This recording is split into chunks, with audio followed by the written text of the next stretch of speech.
My dear friends and professionalist, I am Uday Singh advocate speaking. ನೀವೆಲ್ಲರೂ ಸಹ ನನ್ನ ಚಾನಲ್ ಅನ್ನು ನೋಡ್ತಾ ಇದ್ದೀರಿ ಅಂತ ನಾನು ಅಂದ್ಕೊಂಡಿದ್ದೀನಿ. ಶೇರ್ ಮಾಡಿ, ಲೈಕ್ ಮಾಡಿ, ಕಮೆಂಟ್ ಮಾಡಿ, ಮತ್ತು ನನ್ನ ಚಾನಲ್ಗೆ ಇನ್ನೂ ಯಾರು ಸಬ್ಸ್ಕ್ರೈಬ್ ಆಗಿಲ್ಲ ದಯವಿಟ್ಟು ನೀವೆಲ್ಲರೂ ಸಬ್ಸ್ಕ್ರೈಬ್ ಆಗಬೇಕಂತ ಕೇಳ್ಕೊಳ್ತಾ, ಇವತ್ತು ನಾನು ಇನ್ನೊಂದು ವಿಷಯವನ್ನು ತೆಗೆದುಕೊಂಡು ನಿಮ್ಮ ಮುಂದೆ ಬಂದಿದ್ದೀನಿ.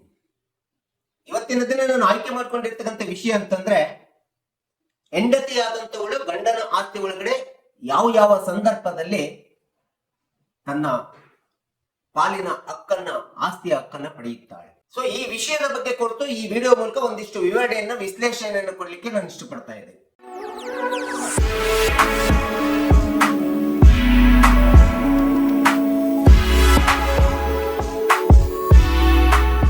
ಇವತ್ತಿನ ದಿನಗಳಲ್ಲಿ ಹಿಂದೂ ಅವಿಭಕ್ತ ಕುಟುಂಬ ಇರಬಹುದು, ಹಿಂದೂ ಉತ್ತರಾಧಿಕಾರತ್ವ ಕಾಯ್ದೆ 1956 ಬಂದಿರತಕ್ಕಂಥ ಕಾಯ್ದೆಗೆ ತಿದ್ದುಪಡಿ ಬಂದಂತ 2005 ಹಿಂದೂ ಸಕ್ಸೆಷನ್ ಅಮೆಂಡ್ಮೆಂಟ್ ಆಕ್ಟ್ ಇರಬಹುದು, ಮತ್ತು women's right to property act of 1937 ಇರಬಹುದು.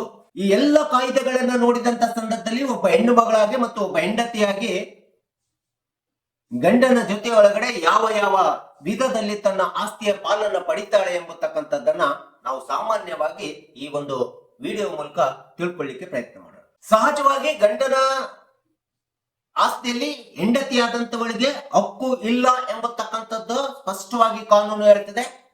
ಆಸ್ತಿ ಹಕ್ಕು ಪಡೆಯಲಿಕ್ಕೆ ಅರ್ಹಳಲ್ಲ ಅಂತೇಳಿ ಸ್ಪಷ್ಟವಾಗಿ ಕಾನೂನು ಹೇಳ್ತದೆ. ಯಾಕೆಂದರೆ ಕಂಪಲ್ಸರಿ ಲಾ ಪ್ರಕಾರ ಅವಳು ಗಂಡನ ಕುಟುಂಬದ ಸೋದರರ ಜೊತೆಗೆ ಸಹಭಾಗಿತ್ವಳಾಗಿರುವುದಿಲ್ಲ, ಕುಟುಂಬದ ಸದಸ್ಯಳಾಗಿರುವುದಿಲ್ಲ, ಅಥವಾ ಇನ್ನೂ ಹೇಳ್ಬೇಕಂತಂದ್ರೆ ಅವಳ ಗೋತ್ರಕ್ಕೂ ಅಥವಾ ಗಂಡನ ಗೋತ್ರಕ್ಕೂ ಬೇರೆ ಬೇರೆ ಆಗಿದೆ ಎಂಬತಕ್ಕಂಥದ್ದನ್ನ ನಾವಿಲ್ಲಿ ಸ್ಪಷ್ಟವಾಗಿ ನಾವು ನೋಡ್ತಾ ಇದ್ದೀವಿ ಕಾನೂನಲ್ಲಿ. ಆದರೂ ಇವತ್ತಿನ ದಿನಗಳಲ್ಲಿ ಬದಲಾದಂತ ಕಾನೂನು ಕಾಯ್ದೆ ಪ್ರಕಾರ ಸಾಮಾನ್ಯವಾಗಿ ಹೆಂಡತಿಯಾದಂತವಳು ತನಗೆ ಗಂಡನ ಆಸ್ತಿ ಒಳಗಡೆ ಹಕ್ಕಿಲ್ಲ ಅಂದ್ರೂ ಸಹ ಯಾವ ಯಾವ ಸಂದರ್ಭದಲ್ಲಿ ಇವಳು ಗಂಡನ ಆಸ್ತಿ ಒಳಗಡೆ ತನ್ನ ಆಸ್ತಿಯ ಪಾಲನ್ನ ಪಡಿಲಿಕ್ಕೆ ಅವಕಾಶ ಇದೆ ಎಂಬತಕ್ಕಂಥದ್ದನ್ನ ನಾನು ಈ ವಿಡಿಯೋ ಮೂಲಕ ಒಂದಿಷ್ಟು ತಿಳಿಸ್ಲಿಕ್ಕೆ ಪ್ರಯತ್ನ ಮಾಡ್ತಾ ಇದ್ದೀನಿ. ಅಂತ ಒಂದು ಸಂದರ್ಭಗಳು ಯಾವ್ಯಾವ ಅಂತೇಳಿ ಬಂದಂತ ಸಂದರ್ಭದಲ್ಲಿ ಮೊಟ್ಟ ಮೊದಲನೇದಾಗಿ ಗಂಡ ತೀರಿಕೊಂಡಂತ ಸಂದರ್ಭದೊಳಗಡೆ ಗಂಡನ ಆಸ್ತಿಯಲ್ಲಿ ಮಕ್ಕಳ ಜೊತೆಗೆ ತಾನು ಸಹ ಒಂದು ಭಾಗದ ಪಾಲನ್ನ ಸಮಾನವಾಗಿ ಮಕ್ಕಳ ಜೊತೆಗೆ ಪಡೆಯತಕ್ಕಂಥ ಹಕ್ಕು ಸ್ಪಷ್ಟವಾಗಿ ವಿಧವೆಯಾದಂತ ಹೆಂಡತಿಗೆ ಇರ್ತಕ್ಕಂಥದ್ದು ನಾವು ನೋಡ್ತಾ ಇದ್ದೀವಿ. ಇದು ಮೊದಲನೇದು. ಇನ್ನು ಎರಡನೇ ಅಂಶ ಅಂತಂದ್ರೆ, ಗಂಡನಾದಂತನು ವ್ಯಾಪಾರವನ್ನ ಮಾಡ್ತಾನೆ. ತನ್ನ ಸ್ವಂತ ವ್ಯಾಪಾರವನ್ನು ಮಾಡಿಕೊಂಡು ಇದ್ದಂತ ಸಂದರ್ಭದಲ್ಲಿ ಅಂತ ಒಂದು ವ್ಯವಹಾರದೊಳಗಡೆ ಹೆಂಡತಿಯಾದಂತವಳು ಸಹ ಸಹಭಾಗಿತ್ವವನ್ನು ವಹಿಸ್ಬಿಟ್ಟು ಬ್ರೆಡ್ ಲೇಬರ್ ಆಗಿ ಕೆಲಸ ನಿರ್ವಹಣೆ ಮಾಡಿರ್ತಾಳೆ.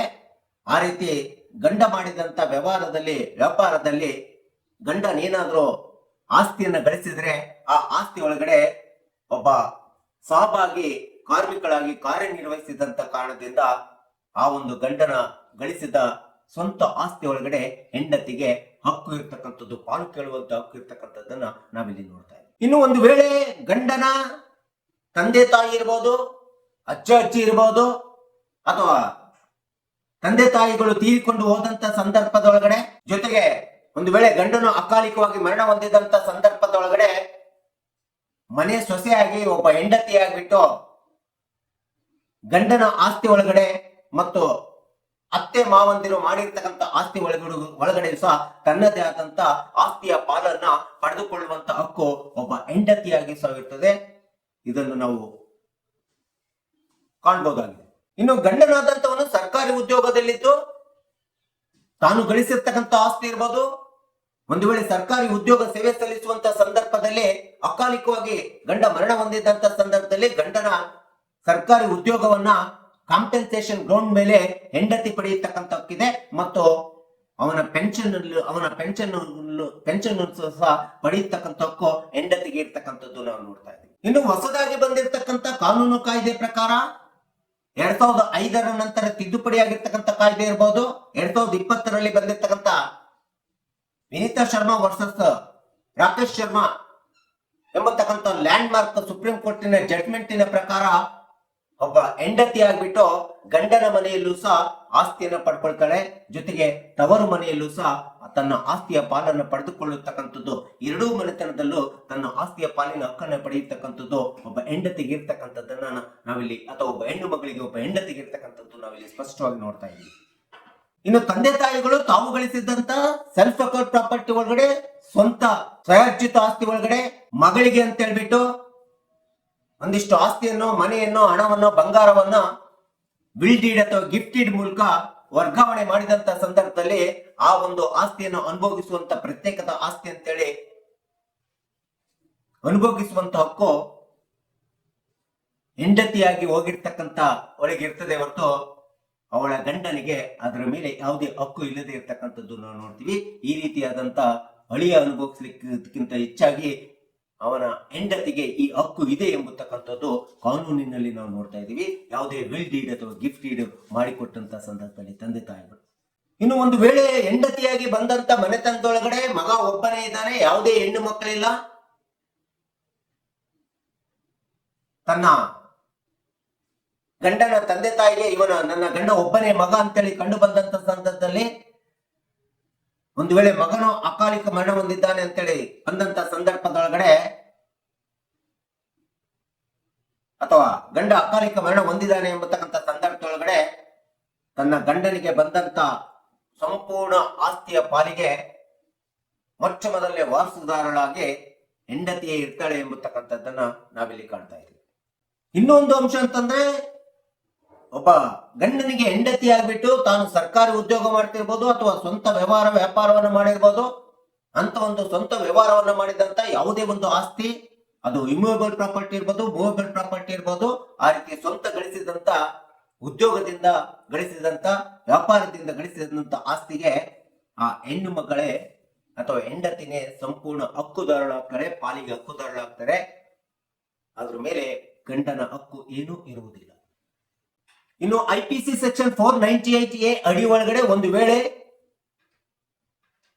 ಹೆಂಡತಿ ಆದಂತವಳು ಗಂಡನಿಗೆ ಡೈವರ್ಸ್ ಕೇಳಿದಂತ ಅಥವಾ ಗಂಡನಾದಂತವನು ಹೆಂಡತಿಗೆ ಡೈವರ್ಸ್ ಕೇಳಿದಂತ ಸಂದರ್ಭದಲ್ಲಿ, ವಿವಾಹ ವಿಚ್ಛೇದನ ಕೇಳುವಂತ ಸಂದರ್ಭದಲ್ಲಿ ಹೆಂಡತಿ ಆದಂತವಳು ಗಂಡನ ಆಸ್ತಿಯ ಪಾಲಿನೊಳಗಡೆ ಅರ್ಧ ಭಾಗದ ಆಸ್ತಿಯನ್ನ ಕೇಳುವಂತ, ಪಾಲನ್ನು ಕೇಳುವಂತ, ಅರ್ಧ ಭಾಗದ ಆಸ್ತಿ ಹಕ್ಕನ್ನು ಕೇಳುವಂತದ್ದು ಹೆಂಡತಿಗೆ 498A ಡೌರಿ ಆಕ್ಟ್, ವರದಕ್ಷಿಣೆ ಕಿರುಕುಳ ಅಥವಾ ವಿವಾಹ ವಿಚ್ಛೇದನದಂತ ಸಂದರ್ಭದಲ್ಲಿ ಈ ಹಕ್ಕನ್ನ ಹೆಂಡತಿಗೆ ಕೊಟ್ಟಿರ್ತಕ್ಕಂಥದ್ದು ನಾವು ನೋಡ್ತಾ ಇದ್ದೀವಿ. ಆದರೆ ಏಕೈಕ ಒಂದೇ ಒಂದು ಸಂದರ್ಭದಲ್ಲಿ ಮಾತ್ರ ಗಂಡನಾದಂತವನು ಹೆಂಡತಿಯ ಆಸ್ತಿಯಲ್ಲಿ ಅಥವಾ ಯಾವುದೇ ಒಂದೇ ಒಂದು ಸಂದರ್ಭದಲ್ಲಿ ತನ್ನ ಹಕ್ಕನ್ನ ಪಡ್ಕೊಳ್ಳಿಕ್ಕೆ ಅರ್ಹನಿದ್ದಾನೆ ಗಂಡನಾದಂತವನು. ಅದು ಏನಂದ್ರೆ, ಹೆಂಡತಿಯು ಸರ್ಕಾರಿ ಉದ್ಯೋಗದಲ್ಲಿದ್ದು ಗಂಡ ನಿರುದ್ಯೋಗಿಯಾಗಿದ್ರೆ, ಯಾವುದೇ ಸರ್ಕಾರಿ ಉದ್ಯೋಗದಲ್ಲಿಲ್ಲ ಅಂದ್ರೆ, ಒಂದು ವೇಳೆ ಹೆಂಡತಿ ಅಕಾಲಿಕ ಮರಣವನ್ನು ಹೊಂದಿದಂತ ಸಂದರ್ಭದಲ್ಲಿ ಮಕ್ಕಳು ಉದ್ಯೋಗ ಬೇಡ ಅಥವಾ ಮಕ್ಕಳಿಗೆ ಮೈನರ್ ಇದ್ರು ಅಂದ್ರೆ, ಅಂತ ಸಂದರ್ಭದಲ್ಲಿ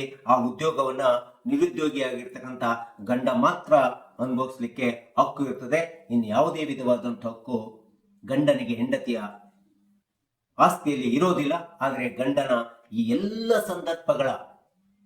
ಎಲ್ಲ ಪರಿಸ್ಥಿತಿ ಸಂದರ್ಭಗಳಲ್ಲಿ ಗಂಡನ ಆಸ್ತಿ ಒಳಗಡೆ ಸಹಜವಾಗಿ ಹೆಂಡತಿಯಾದಂತವಳು ತನ್ನ ಆಸ್ತಿಯ ಪಾಲಿನ ಹಕ್ಕನ್ನು ಪಡೆಯಲಿಕ್ಕೆ ಅರ್ಹಳಾಗಿದ್ದಾಳೆ ಎಂಬತಕ್ಕಂಥ ಒಂದು ಸಾಮಾನ್ಯವಾದಂತ ಜ್ಞಾನವನ್ನ ಈ ಒಂದು ವಿಡಿಯೋ ಮೂಲಕ ಕಕ್ಷಿದಾರರಿಗೆ, ಸಾರ್ವಜನಿಕರಿಗೆ, ನಿಮ್ಗೆಲ್ಲರಿಗೂ ಗೊತ್ತಾಗ್ಲಿ ಎಂಬತಕ್ಕಂಥ ಹಿನ್ನೆಲೆಯನ್ನು ಇಟ್ಕೊಂಡು ನಾನು ಈ ವಿಡಿಯೋನ ಮಾಡಿದ್ದೀನಿ. ದಯವಿಟ್ಟು ನನ್ನ ವಿಡಿಯೋ ಇಷ್ಟ ಆಗಿದ್ರೆ ಶೇರ್ ಮಾಡಿ, ಲೈಕ್ ಮಾಡಿ, ಕಮೆಂಟ್ ಮಾಡಿ ಮತ್ತು ನನ್ನ ಚಾನೆಲ್ಗೆ ಸಬ್ಸ್ಕ್ರೈಬ್ ಆಗೋದನ್ನ ಮರಿಬೇಡಿ ಅಂತ ಹೇಳ್ತಾ ಇವತ್ತಿನ ವಿಷಯಕ್ಕೆ ವಿರಾಮ ನೀಡ್ತೀನಿ. ನಾನು ಇನ್ನೊಂದು ವಿಷಯವನ್ನು ತೆಗೆದುಕೊಂಡು ನಿಮ್ಮ ಮುಂದೆ ಬರ್ತೀನಿ. ಜೈ ಹಿಂದ್, ಜೈ ಕರ್ನಾಟಕ.